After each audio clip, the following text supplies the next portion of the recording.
আসসালামু আলাইকুম বন্ধুরা, আমি মোহাম্মদ জামাল হোসেন আবার আপনাদের মাঝে অনেকদিন পরে আবার উপস্থিত হয়েছি। কারণ রমজান মাসে আমি ভিডিও দিতে পারি নাই। অবশ্যই আমার এই চ্যানেলটি প্রায় ডাউন হয়ে গেছে, কারণ আমি মসজিদে ইতিকাফে বসছিলাম প্রায় 10 দিন, যার কারণে আবার ঈদের ছুটি গেল। ঈদের সময় পরিবারের সময় দিয়েছি, যার কারণে আমি নিয়মিত ভিডিও দিতে পারছি না। এইভাবে আন্তরিকভাবে দুঃখিত। এখন থেকে আমি কন্টিনিউ আমার এই অল মেডিকেল ইনফরমেশন চ্যানেলে আমি ভিডিও দিয়ে আপনাদেরকে সহযোগিতা করার চেষ্টা করবো ইনশাল্লাহ। ঢাকা মেডিকেল কলেজ হাসপাতাল সম্বন্ধে অনেকগুলো আমার ভিডিও দেওয়া আছে, তবে অনেকে আমার কাছে জানতে চায় যে ঢাকা মেডিকেল হাসপাতালে গেলে আমাদের ভর্তি করতে চায় না কেন, কেন রোগী ভর্তি করতে চায় না, কারণ কি? দেখেন, ঢাকা মেডিকেল কলেজ হাসপাতাল আমি ইতিপূর্বে বলেছিলাম যে সারা বাংলাদেশের একটা টপ একটা হাসপাতাল।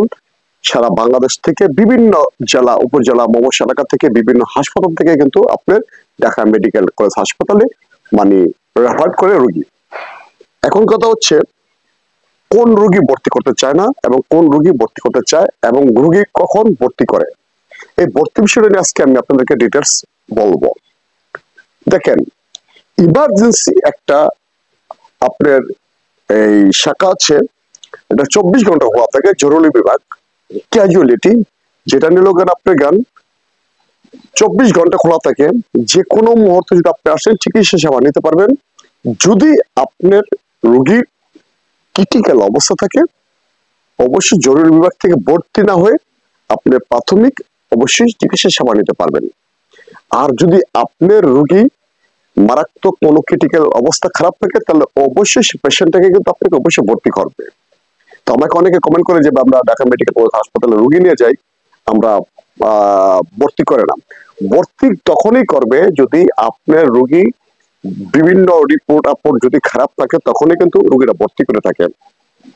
সবচেয়ে ভালো হবে আপনি কখন, আপনি বহির্বিভাগে আপনি 15 টাকার টিকিট কেটে আপনি যে রোগ আক্রান্ত হয়েছেন সে বিশেষজ্ঞ ডক্টর দেখায় কিন্তু আপনি বিভিন্ন টেস্ট, বিভিন্ন পরীক্ষা নিরীক্ষা করে আরএস এর মাধ্যমে, মানে আরএস লোকের সহযোগী অধ্যাপক একজন থাকে, তার মাধ্যমে ভর্তি হতে হবে। এখন দেখা যাচ্ছে আপনার ভর্তি হওয়ার চেষ্টা করছেন, কিন্তু আপনার বিভিন্ন পরীক্ষা নিরীক্ষা দেখা যাচ্ছে আপনার সবগুলো ভালো আছে। যদি পরীক্ষা নিরীক্ষা করার পরে যদি দেখেন আপনার রিপোর্টগুলো সব ভালো আছে, তাহলে কিন্তু আপনাকে ভর্তি দিবে না। ঢাকা মেডিকেল কলেজ হাসপাতালে যদি ভর্তি হতে চান, তাহলে অবশ্যই আপনার বহির্বিভাগে সকাল 8টা থেকে দুপুর 2টার ভিতরে 15 টাকার টিকিট কেটে একজন বিশেষজ্ঞ ডক্টর দেখিয়ে বিভিন্ন পরীক্ষা নিরীক্ষা করার পরে যদি আপনার কোনো রোগ নির্ণয় হয়, তখন কিন্তু তারা ভর্তি অবশ্যই আপনাকে দিবে। তা আমাকে অনেকে বলে যে ভাই আমাদের পেশেন্ট নিয়ে যাই, ভর্তি করে না, সমস্যা হেঁটে এটা ভর্তি। ঢাকা মেডিকেল যেসব পেশেন্ট গুলো ভর্তি করে, সারা বাংলাদেশে কোনো হাসপাতালে কিন্তু এরকম রোগীগুলো ভর্তি করে না। ঠিক আছে, ঢাকা মেডিকেল কলেজ হাসপাতালে আপনার বিছনা না থাকলেও কিন্তু আপনার সেখানে দেখা যাচ্ছে ফ্লোরে আপনি মাদুর বিছায় কিন্তু সেখানে পেশেন্টকে চিকিৎসা সেবা দেওয়া হচ্ছে। তা আমি আপনাদেরকে বলবো, যদি আপনারা মারাত্মক মানে ক্রিটিক্যাল কেস থাকে, তাহলে জরুরি বিভাগে যাবেন। আর যদি মারাত্মক ক্রিটিক্যাল কেস না হয়ে থাকে, তাহলে অবশ্যই আপনারা বহির্বিভাগ থেকে 15 টাকা টিকিট কেটে কিন্তু আপনারা এই ডাক্তার দেখিয়ে বিভিন্ন পরীক্ষা নিরীক্ষা করার পরে কিন্তু আপনি ভর্তি হতে পারবেন। কারণ দেখা যাচ্ছে আপনার রোগ নাই, আপনার প্রাথমিক চিকিৎসা দেওয়া হচ্ছে। যদি আপনার রোগ থাকে, আপনাকে পরীক্ষা করবে, পরীক্ষা দেখবে, দেখার পরে তখন আপনাকে অবশ্যই তারা ভর্তি দিবে।